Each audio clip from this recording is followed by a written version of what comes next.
Welcome to today's discussion panel. I'm really excited. I was just saying earlier that it feels like this is a way for me to make a lot of new friends, and now you guys all get to meet each other. And so this is a cool opportunity for me. And each of you comes with a really unique perspective. So I'm excited to pitch questions to you guys.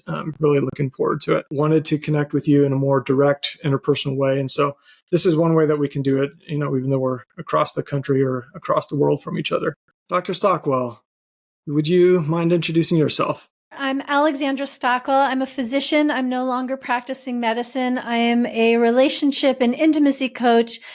And my focus is really on how to create a sensually alive, emotionally connected, intimate relationship that is suitable and really fits the personalities of the two people in the couple. And I really teach people how to create a culture in your marriage where you both can thrive, stop compromising, stop settling in the sense of limited self-expression. So my focus isn't specifically on pornography or porn recovery, but of course, one of the things that happens once a couple, most often a man, stops the porn, finds a way to break the bad habit and addiction, then what? And so often, both of them are used to really demonizing sexuality, considering it the source of problems. And so my focus is really on how to create healthy intimacy after porn addiction and instead of porn addiction. For anyone who wants more of that, my podcast, the Intimate Marriage Podcast, sometimes I focus on communication. Sometimes I focus on how to be more present and enjoy more pleasure and sexuality. But I just want to be really clear. I'm speaking to any adult in a committed relationship wanting to experience more vitality and enjoy bodies as a way of doing that. And I don't actually talk specifically about porn that much, but I'm really grateful to be part of this summit because I'm answering the question which hopefully arises once you let go of porn, what's next? Because there's so much that's possible that people who never get into porn addiction don't necessarily know either. So that's what I'm here to contribute. And I'm ready to pass the baton whenever you're ready to take it. I can talk for an hour and a half, but that's not what we're here for.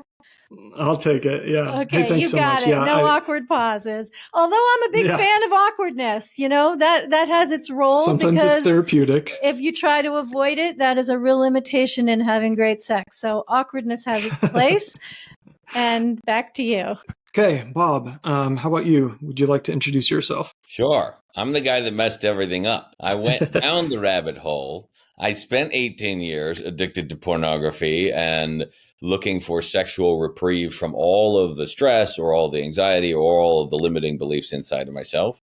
I went through all of the programs that were available to me at the time. I tried some counseling, I tried therapy, I tried online programs, anonymous programs, like just self-help programs, every which way. I read books, I looked at childhood trauma, I did all the things, and I was still struggling until finally I had a moment of realization that if I didn't do something different, then I was just going to be in that struggle for the rest of my life. So I went and figured it out on my own. And the method that I used to approach this was to go past the notion that addiction is a thing, to go past the notion that depression is a thing, which was something I was also dealing with, and suicidal ideation, and to go back down to where those things, quote unquote, might come from. And I ended up finding a method of using the body itself and the sort of practical things that any human being on the planet could have that doesn't have fancy gadgets and gizmos and stuff, to use the body and the breath, tension, relaxation, movement things to retrain my natural instincts so that I got rid of triggers, so that I eliminated all of the limiting beliefs and core beliefs that were on the inside of me, and ended up finding absolute freedom where the urges went away and everything went away. And I didn't have to maintain it. Freedom without maintenance, to me, was what I really wanted, because I had things to do with my life. Then I went about my merry business and I didn't help anybody with it. Because I'm a weirdo in my brain, or at least I was at the time. And I was like, nobody else is going to deal with this, until I had a business coach talked to me and he's like, "Are you serious? Like, you're doing this other thing over here," which I was doing a lot of body therapies and other things. And he's like, "But there's a bajillion people struggling with porn addiction, and really nobody knows what they're talking about. They're all guessing. They're doing the best that they know how. It's your obligation." He intimidated the heck out of me, by the way. And so I was like, "Oh dear." And he's like, "It's your obligation. You got 3 days. Go get it done." And so I put a video online initially, and then a second one, a third one. My wife jumped in and we shared some of her story, and those have been pretty impactful videos for a lot of people. And we started there. I started using these body-based methods to retrain a pornography addiction for people who are only dealing with pornography and sexual addiction. Then the wives started asking, "But is this only for guys?" And I was like, "Well, no, because we're not really addressing porn, because that's not the problem. That was the solution to the problem. So we're addressing the actual issue. And so if your problem is betrayal or, body image stuff and whatnot," so we opened that up. And since then, we've helped thousands of people get rid of PTSD, even years of chronic pain, anxiety, depression, suicidal thoughts, OCD, bipolar, like all of these different things, using simple, direct body-based methods of addressing what it's all built on, which is the state your body is in at any given point in time. You address that, you train that, and then you just have an instinct of happiness. So that's my. All right. Well, let's jump into some of these questions then. So let me kick off with kind of this initial theme that I wondered about is kind of, what is the daily work? What does that all look like from your point of view? So again, whether it is some of the behavioral activation, the neuroscience, relationships, body-based work, a lot of times we get these big ideas, and I was curious, how is it that you help clients, or even in your own life, break it down to like daily practices or routines, habits, things like that? So the first thing I do is I get rid of the word work, because everybody has some sort of like mental thought process around the idea of the daily work. Now, some people find work a really inspiring word, but most of the people I'm dealing with, they're already working so hard at so many other things that when they have to do daily work, we get rid of it. So most of it's like daily play, curiosity, wonder, excitement, what really gets you going. For me, the processes are breath, movement. They're simple things that start to retune the body, train the system, release hormones, and all these other things that put the body in a state of happiness. And when they've trained that, then whatever in their life gets them to that point. That's the thing that they do. And they're often things that they're hobbies, they're things that they love to do. But we start with some basic body practices of breathing, of movement, of tension and release, of things that kind of reset the data coming up to the mind about whether or not the person is stressed and anxious and whatnot. And when they get this reset in the morning, in the evening, and stuff like that, then all of a sudden they sleep better, they wake up better, and then they're meeting their day in a totally different state. And as that continues, then all the other stuff starts to fall away on its own. So the daily work really is about understanding and feeling, what does happiness and joy and this state of freedom actually feel like? And then using specific practices to get there. And then they monitor that throughout the day. I'm going to share, but I'm also going to refer to what's been said before, because I really love how this unfolded. So Bob, you talked about the importance of really attending to the body each day. I'm oversimplifying, but that was one of the essences of what you said. The daily check-in, the daily self-awareness that I end up having most of my clients do for some amount of time is to just set an alarm on your phone 2 or 3 times a day, stop what you're doing, and just write down, after noticing how you feel, I feel however it is, and that is a right way to feel.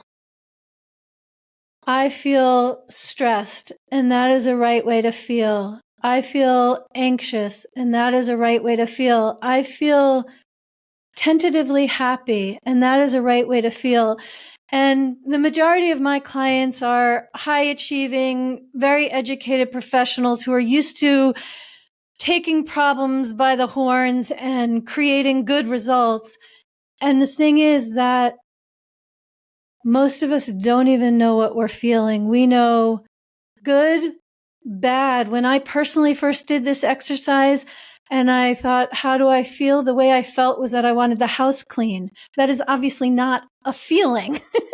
that is a desire, but it is not a feeling. So I think just expanding our awareness of what our feelings are and that it is a right way to feel, not to make certain feelings bad or shameful. That is the way forward to be a more whole, ensouled, and ultimately sexually gratified person. I think what I think is fascinating here is a lot of the research around how people operate when they're trying to strive and get things done is that there's a lot of different ways to go about it. If you give me a plan, I will get stressed out because I don't operate on plans. I operate best in spontaneity, in distraction and diversion, and have found a way to really thrive in that regard. Like having this daily consistency. I don't operate on consistency super well.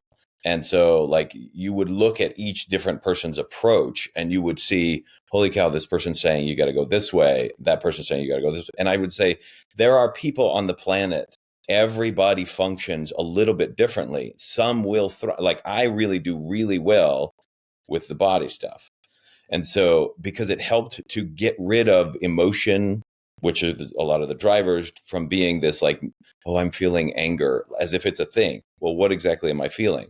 So the alarms that I have people set during the day, which brilliant idea, Alexandra, is I have them say, well, what am I feeling? And where is it in my body? And then they look at that and then they start breathing different. They start relaxing. And then the next question I have them say, okay, cool. What do you want to do now? So like we don't have to fix that. You just start to relax it. And then what do you want to do now? And they're no longer focusing on it.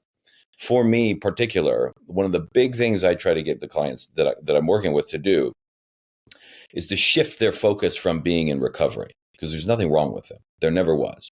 They were a brilliant human being who found a way to survive. And so far in their life, they've had a 100% success rate at surviving everything. And they found that pornography was a way that they found to survive, cope with, and everything else. So this is a measure and a mark of intelligence. It's just that right now they're realizing that it has some negative after effects. So they're ready to have a different, output. And if their body can learn to go to porn on autopilot, then it can learn to do something else on autopilot. And so for me, what I have them do is the entire focus is not on being in recovery and doing the work, but starting to discover the thing that ignites their own joy and their own happiness on autopilot. And it's different for everybody. And so that's sort of the process. So we do these daily things to kind of prime the system, because I've never seen a person who is feeling wonderful and they're like, I feel so good, I want to go look at some porn. I've never, in all my years, they feel good and then they dip after that and then they want to go look at porn. Like, but I had such a good day. Yeah, but how were you feeling right before it? Well, I was bored. I was kind of tired after that. Okay. And so like that point of getting the body into this great state is really kind of the focus of where I'm at. I was not interested in spending any more of my mental focus and my time on filling my mind with more information about porn. I wanted to fill my mind with information about these joyful things that I love in life. The reason I wanted to bring that up is because like all of these things can work exceptionally well, and there isn't a right way. So if you're feeling like, oh man, I got to have a plan, I got to have this, that might be something that stresses you out, and it might be helpful, it might not. But recognize that there's a lot to be gained here, and every single one of these people has something that they're offering. Your brain is everywhere. You have neurons everywhere in your body, and they all have the same level of intelligence to learn. So when I'm working with the body, I am working with the brain in the way that I look at it. Because I've tested some of these like neurofeedback stuff, and it's sometimes like the only thing that gets a person to finally what you're describing, feel. And now they have something they can work with, and it's beautiful. Yeah. In my fearless sexuality framework that I support clients in, one of the main dialectics that we look at is kind of the balance between discipline and expression, or wise restraint and enjoyable expression are the terms that I use. and so, yeah, I think that we are covering kind of that full spectrum. And Bob, you highlighted that sometimes it's good for us to play to our strengths. Sometimes we really want to challenge ourselves with developing more of the opposite. And I've noticed that for me, really solid discipline got me big results for certain stages. And then there was just a point in my development at which I had to set aside all of the existing structure and just kind of wander for a while. And I think each of us will ultimately kind of land at this different balance or this way of addressing the dialectic. But it's cool that we're talking about all sides of those. There's what appeals to you, and also what you said, Taylor, what appeals to you and what phase of the journey. Because the people that have been my clients who have been most successful in summarily stopping the behaviors of their porn addiction, they end up essentially disciplining their sexuality, putting it in a very well demarcated box, because there are all these things that are not supposed to happen. And it's a very tender and often surprising, gentle journey to remove the discipline that is restrictive and allow out the more natural self-expression and sexual playfulness, which doesn't, of course, mean giving up discipline altogether. But I think it's a matter of where the intentionality and discipline is focused. So maybe you have a breathwork practice or a meditation practice, but your sexuality doesn't need to abide by all of these restricting rules once you're past the phase where doing that has been helpful. Let me kind of weave in one of the questions. I think in many ways we've been addressing it, and I'll use initials here. I just have a single initial A. Asks rewiring from from porn use to actual sexual relations. So again, we're talking about a process that I think, if we're loosely using that term rewiring, is kind of assessing and then choosing kind of your chosen practices or programs to kind of move toward change. But specifically, this question is also introducing the relationship itself, right? From porn use to sexual relationships. So any additional thoughts on that? And then there's another question we'll get back to. I want to say that emerging out of porn addiction and pivoting into more meaningful, more intimate, more gratifying sexual relations with a spouse, or anybody for that matter, but we'll go with spouse, that it requires more intentionality and also more communication, not endless processing, which can dull the sexual chemistry, but just to be more intentional. And so I want to give a very specific thing you can try and see if it works. Also saying that the single best positive predictor for long-lasting happiness and sexual gratification in a marriage, this has nothing to do specifically with porn addiction. The best positive predictor is communicating with your spouse about the sex you're having and want to have, because of course the vast majority of people are much more comfortable having sex than having a conversation about sex. So this is highly valuable for anybody. But I want to also say very clearly that we can look at sexual activity with another person as essentially a feeling experience or a communication. And what I mean by that is that you can have good sex, which feels like,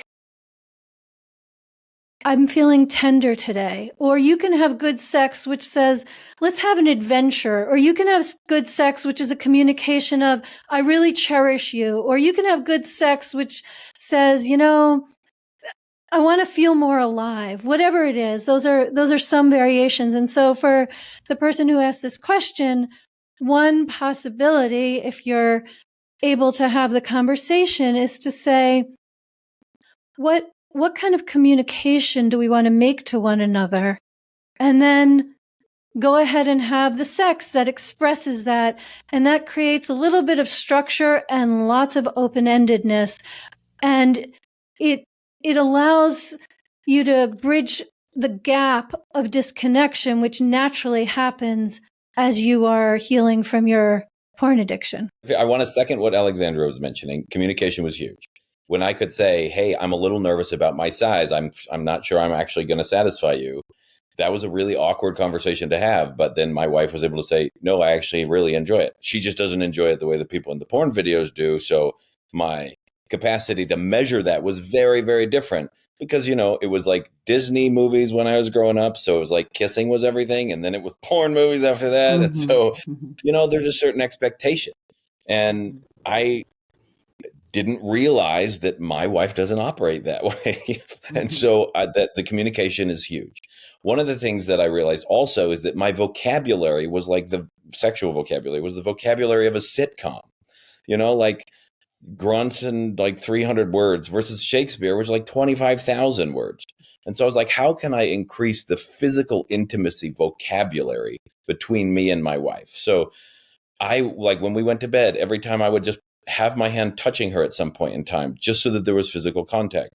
I would spend times during the day. I was a dork. I spent like 5 minutes a day just staring at her, like, for a while, just being like, wow, who is this being? What does she look like? What did she think? Like, just trying to get to know her. And we traded massages, like, just on different parts of the body that were sore and stuff every day. And we held hands sometimes, or when we were sitting on the couch, we made sure that the legs were touching, or like there was a lot of things that we did so that there was all kinds of different touch. And then she wasn't as skittish about, like, well, he's touching, so he wants to have sex, and I don't want to have sex all the time.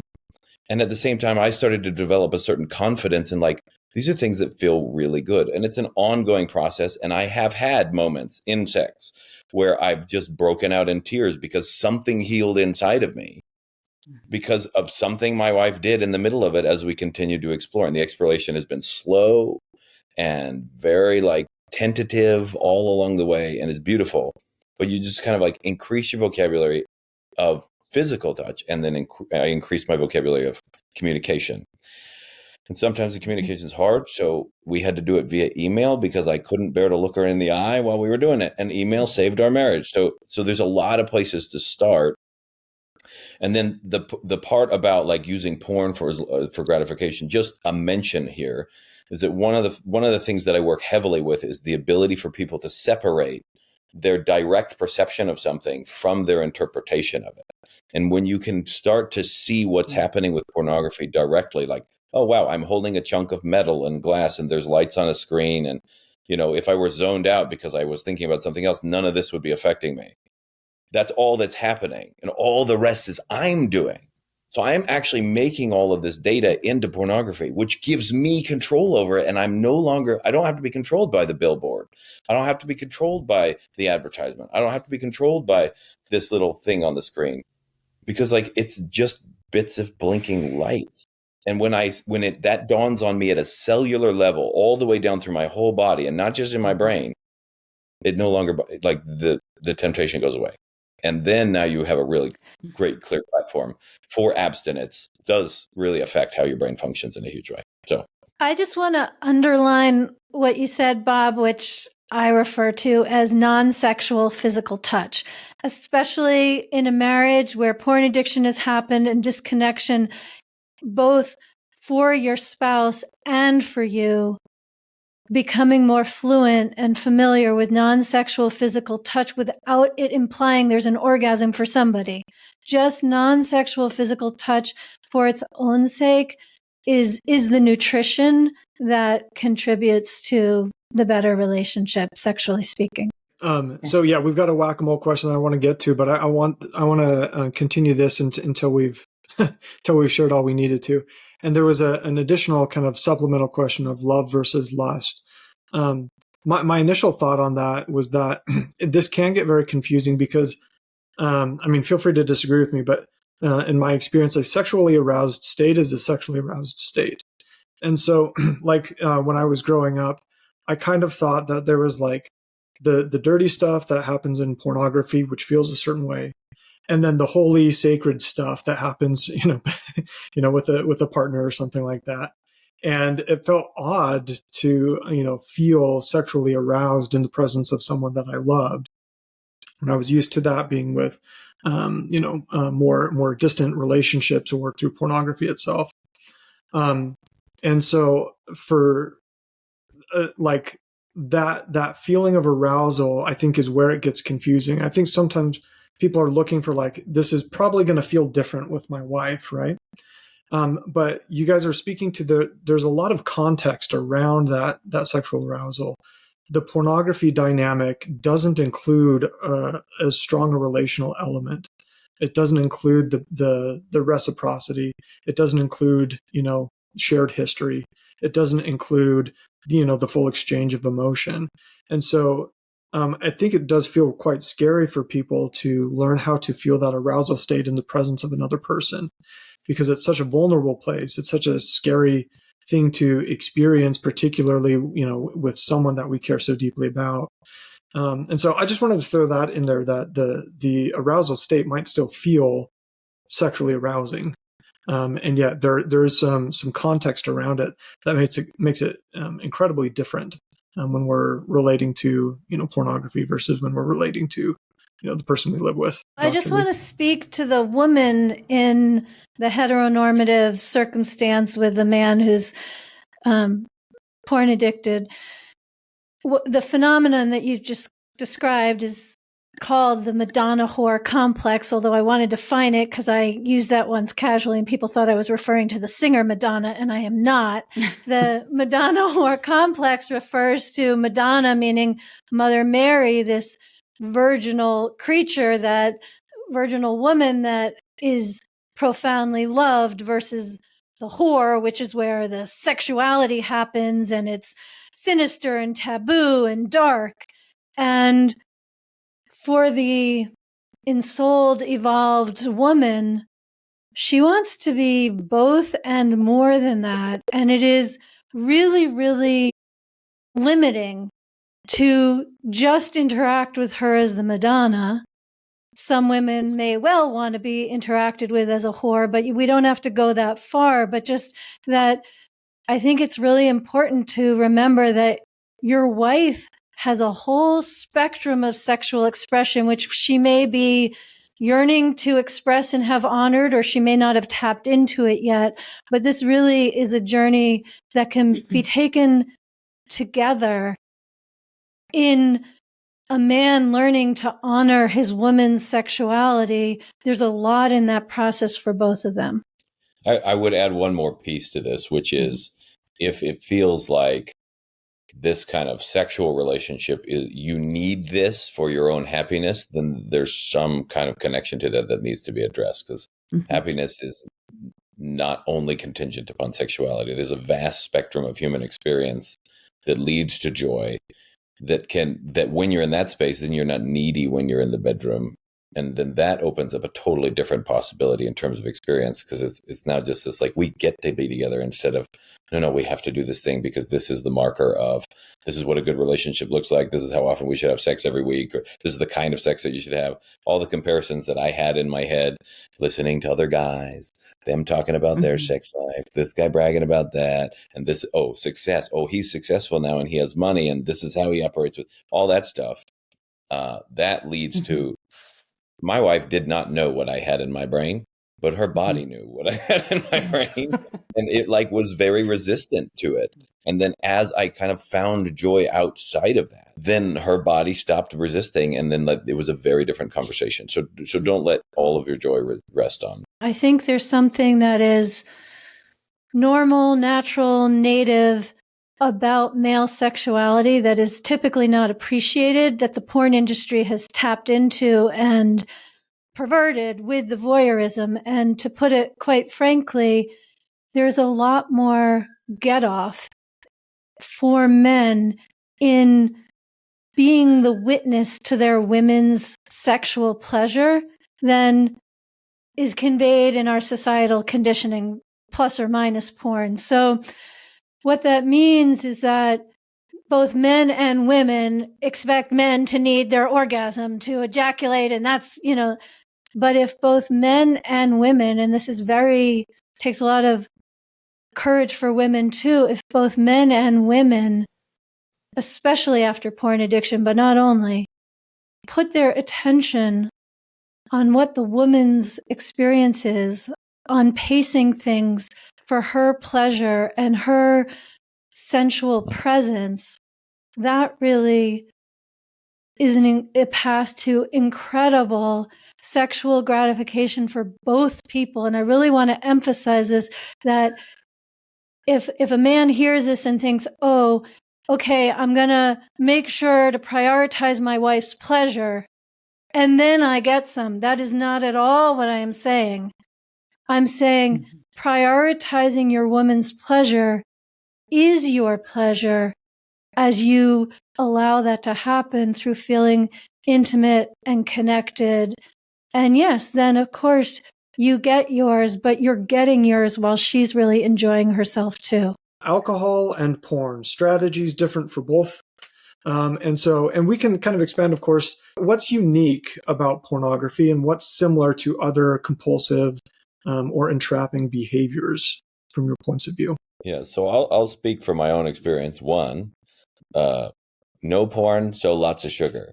No porn, so lots of screens. Nobody like yes. If you're just getting rid of an addiction because it's taboo, and you're not aware of the other sort of like compulsive uses of, you eat 3 potato chips and suddenly the bag is gone, kind of stuff, then you're kind of missing some of the stuff. What I would say to the question of like, what are the strategies? It's the same strategy for me. So my training and my explorations led me to like training with Russian special operatives and all of these other people because I was interested in retraining my instincts around things. So I'm in the woods fighting with knives and underwater and all these stuff. I'm experiencing stressful states with while catching my body in its stress response to those states and having it readjust so that in normal stress states it doesn't operate that way. In the middle of that, I had a teacher who was like, yeah, he trained himself to fight unconscious. And that's what I was after. It's this unconscious competence, this capacity for my body to handle all of it. And what's it handling? It's not handling porn. It's not handling alcohol usage. What it's handling are all the drivers. So like it's a lot easier to get out of the way of a train when it's a mile off and you hear the whistle.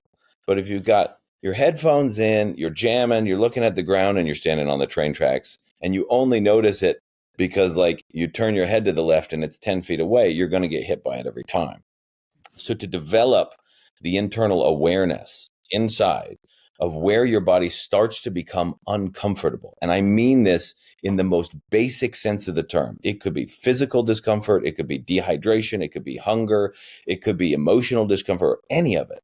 And if you learn to pay it as soon as you catch, wow, I'm a little uncomfortable, and you start to address the discomfort right as it shows up, not only do you get out of harm's way really quickly, but you no longer get to the point where you're having to deal with like, what do I do about porn? What do I do about alcohol? Because you feel wonderful the whole time. So the strategy that I deal with everybody is we deal with the pornography at times. We have to look at the perception. We deal with the alcohol, but everybody I'm pulling back down past their core limiting beliefs, past all the thought processes, back down to where did you get uncomfortable? Then if we have to look at a thought, we'll look at it. But what's the discomfort? And can you just dissipate it from there? In that place, then your body develops that as a muscle memory, and then you're just free on automatic. And then one day you're like, holy cow, I handled that differently. And I didn't even think about it. I have a question, which is, it may seem tangential, but it's actually pertinent to this conversation as I understand it. So I have a number of clients who are ex-military or maybe currently military, but in the military for 20, 25 years. And of course, there are many men who aren't military, but I'll just use that as an example. And so they have learned to keep their emotional expression unflappable in times of stress. However, the consequence of that is that they aren't actually connected with their emotions and presence and healthy sexuality and the capacity for intimacy and all the things that we, of course, want to help people access. So I totally believe you when you say what you're saying, how learning to be not stressed in the face of that knife allows ease and relaxation in the context of stress. But would you tie it into the people who have that training in their work life, not in the context of recovery and healing as you do it? And what is the difference there? What can someone like that learn?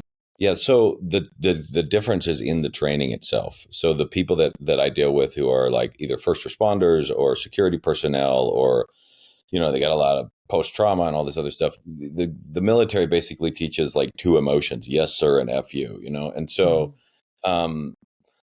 it's not that those people don't laugh. It's not that they don't have a good time. And it's not that they aren't sensitive, but they've learned that like showing emotion creates weakness, and they've learned a bunch of other things. The difference is they've learned to suppress those. Whereas the training that I went through, and the training is really like high level special operative kind of training, and combined with a lot of the other training, is how to become free of them, how to release it so it is not there. So it's not, oh, I can keep my emotions in check. It's that the emotions dissipate and I'm simply free in a moment where there may be a knife, or there may be a wife that has having a hard day and is blaming me for it, or a child who's having a meltdown. And in all those cases, it's not that I am not feeling. It's that the feelings come and go and I am not identified with them. This is part of it. And I recognize that those feelings that they're expressing is their expression of their experience. And it's easier for me to pull someone up from heaven than to stand in hell below them and push from the bottom. And so like when I work with them, I have to work through a lot of layers of physical tissue. And there's a lot of interesting research kind of coming out around how, because the memory bank, we haven't found a memory bank in the human system, that it seems like possibly the memory of trauma and pain and all this past history that people have is located in the connective tissues of the body, and the fascia and the stuff that's around them. And that's simply because the brain has that as data, and it's like, oh, that's still there, and I've associated that with this event or whatnot. And so as the tissue releases, as the body relaxes, the brain now no longer has the input that says we should have this thought. And so with them, I'm working a lot on relaxing, and it's not about being strong in a situation. Being strong is actually being weak, because now you're using your energy to make a shield, instead of having all of that energy available to move or do what's needed in a given situation. Thanks to everyone, all of you guys for joining this discussion panel. This is a really cool move. I'm glad we could pull it off and get it on the calendar. So thanks so much, everyone.